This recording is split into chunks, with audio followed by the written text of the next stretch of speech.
রাজধানী আগরতলার মাথাচাড়া দিয়ে ওঠা চুরির ঘটনায় মোকাবিলায় বড়সড় সাফল্য পেল পশ্চিম আগরতলা থানার পুলিশ। শহরের রামনগর এলাকার বাসিন্দা সুরজিৎ ভট্টাচার্যের বাড়িতে চুরির অভিযোগের ভিত্তিতে তদন্তে নেমে একটি কুখ্যাত চোর চক্রের পর্দাফাশ করল পুলিশ। এই ঘটনায় এক মহিলা সহ মোট 7 জন সক্রিয় সদস্যকে গ্রেপ্তার করা হয়েছে।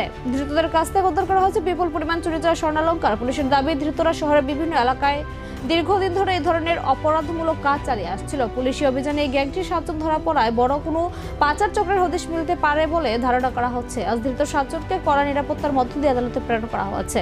চুরির ঘটনার গভীর পৌঁছতে এই চক্রের সাথে আরো কেউ জড়িত কিনা তা জানতে পুলিশ তাদের 3 দিনের রিমান্ড চেয়ে আবেদন করেছেন। এখন দেখার বিষয়, পুলিশ রিমান্ডের এই আন্তজেলা চোর চক্রের কাছ থেকে আরো কত বড় চুরির ঘটনার রহস্য উন্মোচিত হয়। গতকালকে পশ্চিম থানায় একটি চুরির ঘটনা রিপোর্ট হয় এবং ঘটনার যিনি অভিযোগকারী ওনার নাম সুরজিৎ চক্রবর্তী। ওনার বাড়ি রামনগর 4 নম্বর বাণীবিদ্যা স্কুলের পাশাপাশি। তো গত কিছুদিন যাবৎ আমরা একটা জিনিস লক্ষ্য করছি, একটা চুরের একটা গ্যাং নতুন করে কিছু এলাকাতে চুরি সংগঠিত করার চেষ্টা করছে।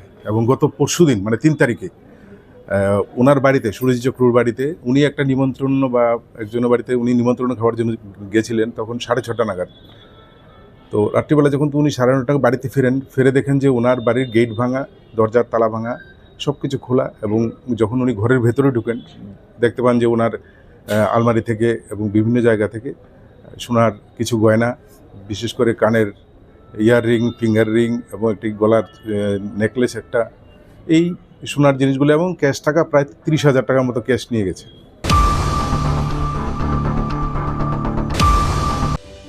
जोंनि प्रमोथा महाराज नेतृत्वे फाइमानि आगोलाव खम्बो स्कुल ब्लाइ डिमान्ड बाराय थांखा हस्टेलनि इनटेक केपासिटी अनेक गोबां बाराय मा थांखा आगे जेटा गर्ल्स 200